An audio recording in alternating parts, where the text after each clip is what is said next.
Welcome to the 513 podcast. I am your host, Nick Nickel, also known as Bengal Storm. And after a huge hiatus, we are finally back with solo segments, fan interviews, player interviews. Hopefully this will be a weekly thing again. Just happy it's the offseason, and there's a lot to talk about this offseason. Probably the most important offseason we've had in a long time as Bengal fans. Ever since the Jamar Chase, Penei Sewell debacle that happened. This is probably the biggest offseason we've had in terms of retaining players and expanding on holes we've had from this season. In which that's going to be the topic for today, as you see below, offseason fan questions. Got a lot of questions from you guys about what I think we should do this offseason and like personal questions about specific things of the offseason. But let's get started with it. First question that I've received is, do you think 2024 will be the year the Bengals go to the Super Bowl?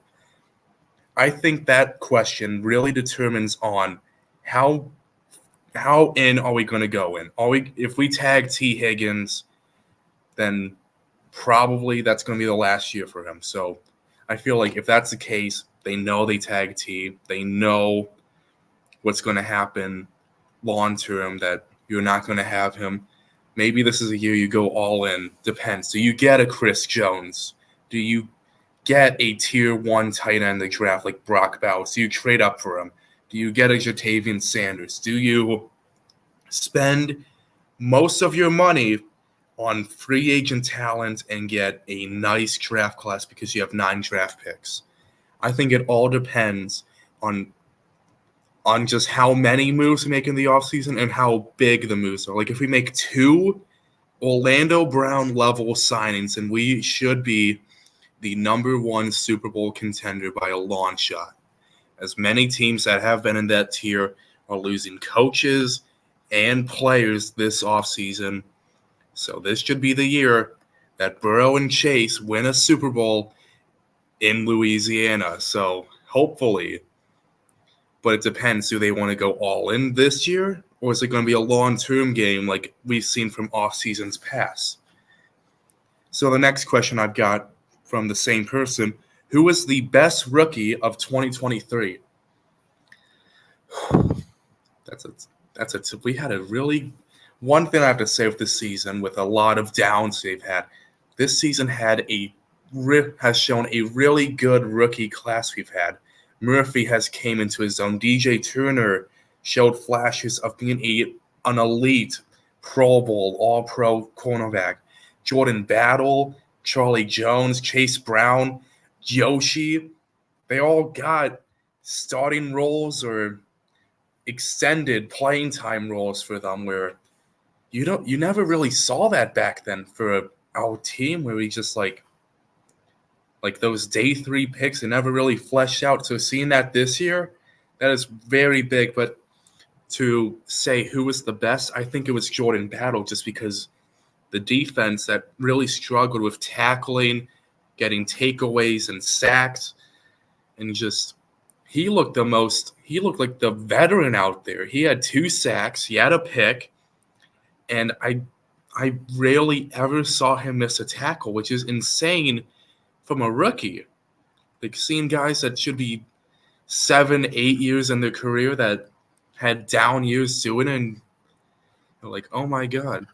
Like, I don't know why everyone was so statistically bad, but Battle was the best at tackling on the team, and I don't think it's a debate. So overall, like, Battle and Dax Hill, those 2 made me not have a weakness at safety this year. So, and it's really Dax Hill's rookie season as well, but overall I'm going to give the edge to Jordan Battle. Next question I have is, do we trade up for Brock Bowers? No. I feel like they're comfortable at the 18th pick because we've seen, when's the last time they've traded up in the first round? It's been God knows how long. It's been a minute. They don't like trading up and giving assets away unless they 100% know they are winning this trade. Brock Bowers might be a piece that shows, hey, we're going to win this trade because he's a elite tight end prospect. He's Kyle Pitts level. And like as a player, you can automatically put him in the Sam Laporta, TJ Hawkinson. I wouldn't say Kittle or Kelsey yet, but he's up there. He's up there already just because he's a great blocking tight end and he has receiving abilities of a wide receiver. You can put him in slot that you could save money on board just because you have a tight end that can play receiver. But at the moment, I just don't see us trading up in the draft at the moment unless we think we can definitely get a steal out of a trade. Next question. Is it possible that we extend Jake Browning and trade him? And if so, how much value do we see with it? I don't think we trade Jake unless the team offers like a second-round pick like Cleveland did for A.J. McCarron in 2017. I do not see us at all. Like, that's one thing they love is depth pieces, and when they find a piece, they like to keep that piece for as long as they can. Joe Bocci, Jalen Davis, for example, those guys have been in the facility for God knows how long, and just because they know if Pratt or Wilson goes down, one of those two, or Keem goes down, next man up. They love next man up. So when you see that with your most valuable position in Burrow and this guy comes out and actually looks decent, like, I don't think the Bengals would want to do that unless they, again, as I said with Brock Bowers, unless they see a trade that they would absolutely think that they're stealing from them. That's why the last time they did a trade was giving up Billy Price, who I think was a cut candidate, and got a 6th-round pick, and B.J. Hill, which B.J. Hill is now paid $10 million per year to be our starting 3 tech. And we used a 6th-round pick to get Tyson Anderson, which we traded up, but still, while Billy Price isn't in the league anymore, so that's an example of we do not like to make trades we think that could fail. It's low risk, high reward. And I feel like with Jake Brown, you're taking a huge risk if Burrow gets hurt again. If he gets hurt again next season, you are screwed if you do not have Browning back there because we don't but maybe it's just a QB thing. We know how to work with all QBs but I don't like that idea at all because Ryan Finley, Brandon Allen, just overall, I think we have great talent in Jake Brown. I don't think you should trade great talent like that unless, again, you get a steal of a trade. Moving on to the next one. Do you think people will trade for Joe Mixon? I do not. I think we still have seen it's a running back market where you can get anyone and they should show something. You could draft anyone and they'll show something. I think Mixon's age, and I think mainly his age and just how the running back market has been recently, that I don't think teams are going to be licking their chops for Joe Mixon, even though he proved me wrong as still having a lot in the tank, having a 1,000-yard season. What was it, 12 touchdowns? I mean, he proved me wrong. But, like, for example, Devin Singletary on the Texans right now, he beat out Dameon Pierce.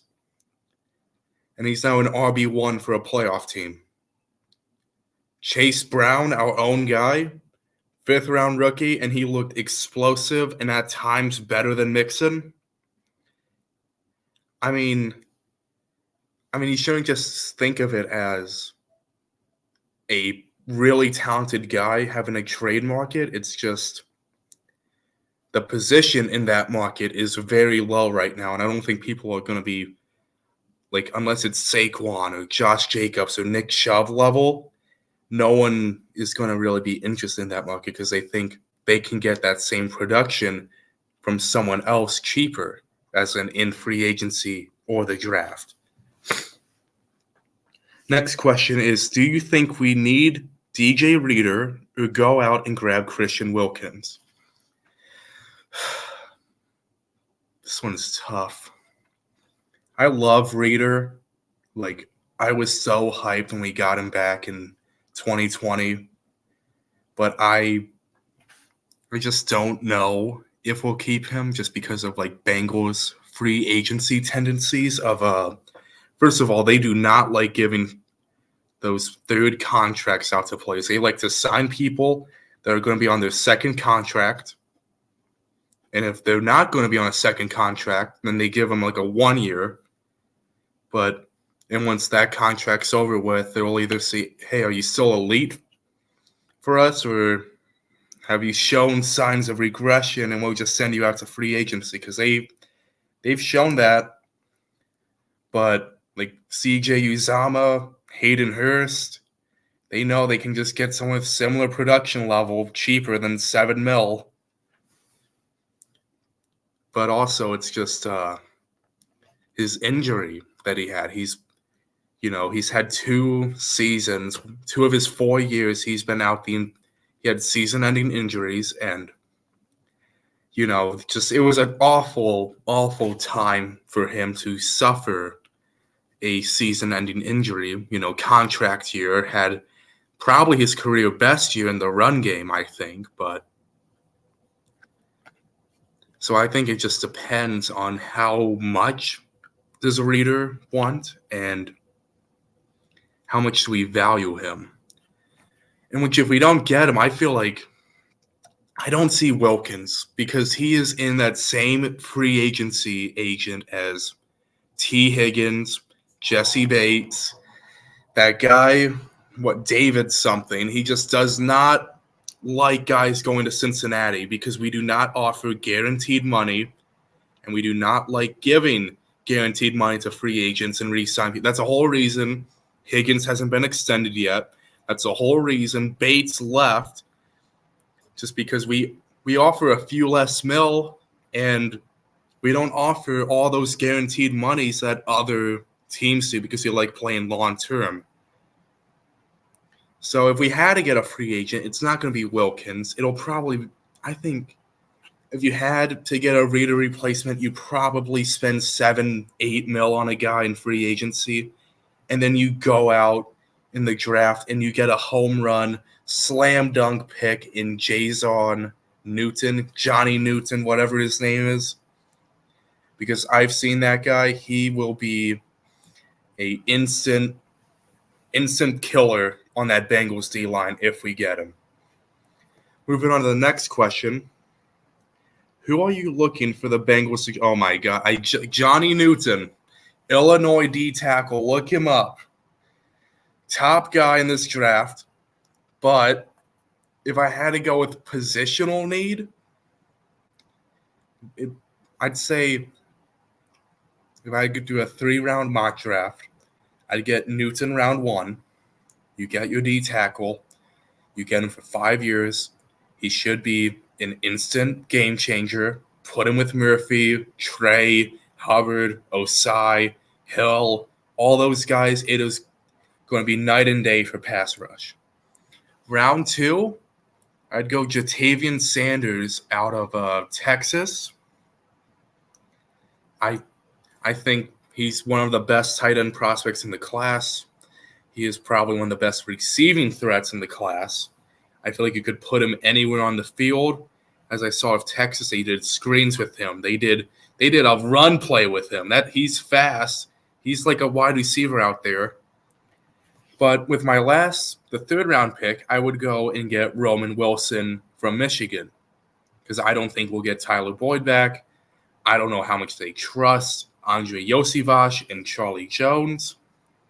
So I think you get an established, really good guy out of Michigan who won a national championship, and you just have a competition with the 3. I don't think you need to make one a full-time starter like you do with Chase and T.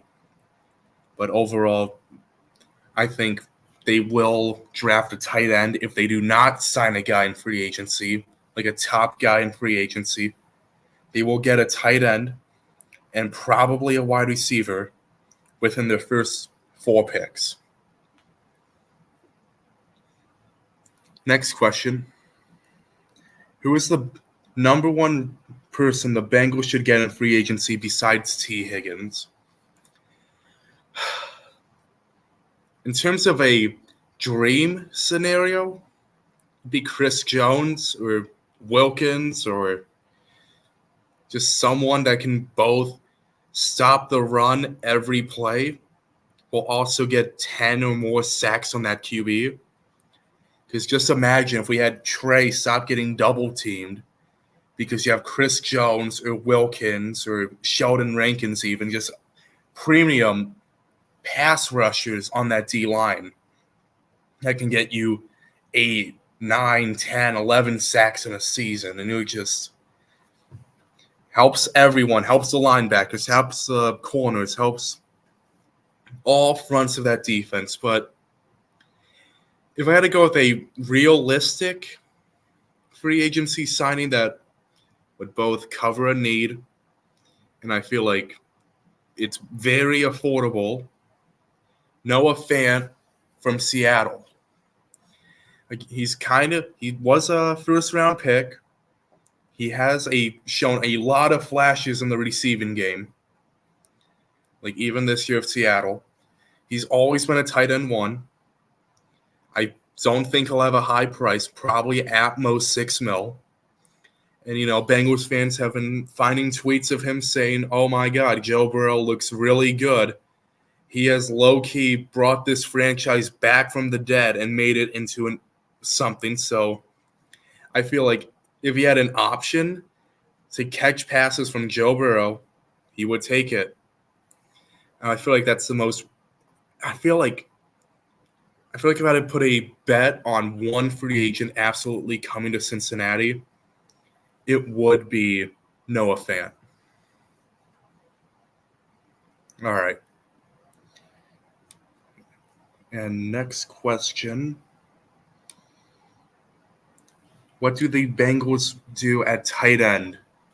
See, this one is, I think out of any position, tight end will be the most confusing to see the turnaround because the Irv Smith experiment failed.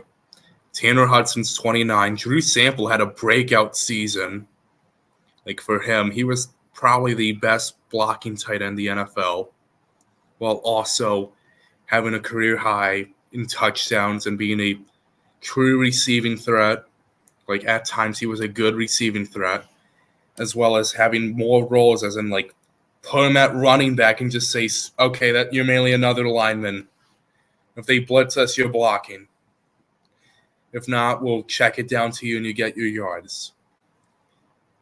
Which is very tough to think of who do you bring back and who do you let go? I feel like Irv Smith is leaving. I feel like there's bad terms right now just because Irv thought he was going to be tight end 1. And he got benched to tight end 3, tight end 4 by a guy signed in June. And a guy that was on the practice squad. I mean, that is not a good sign. Well, also, yeah, Irv's gone. That's all I'm saying. Irv is definitely gone. Tanner Hudson, I feel like the team really loves him. It just depends on his price because, they also really loved Hayden Hurst. They really love CJ Uzomah. It just depends on do they think they can replace his production cheaper, or will he have a cheap price and they can get him back? I think they'll get Tanner Hudson back, and I think they'll get Drew Sample back. Those two will be with us by training camp while we get, as I said, either a Noah Fant, which in this scenario, I don't know if I'd be 100% into it, because it sounds like another 1-year rental on a guy, a Hayden Hurst, a Uzomah, an Irv Smith. I feel like Bengals fans are really wanting to just get their guy, have this guy for us for the next 4 or 5 seasons until we have to give him a contract. Just because they're tired of the 1-year rentals, and especially tired after the last one failed. but I think it depends on Hudson. Let's say Hudson leaves, you get Noah Fant, a Mike Gesicki type of guy, and then you draft a top 3 tight end in the draft, either Brock or Sanders or Silver, Pinnett, any one of those guys, and you're set. But I mean, I think only one 100% coming back sample. Other than that, it just depends on what they think of Hudson's age, what they want to do in free agency, how much they want to spend, how they view their draft picks. But overall, I think that position will have the most turnaround. But that will be the final question that I received. So thank you for listening to the 513 podcast. Make sure to subscribe, follow all the social media, as thank God we are finally back with this. See you next time.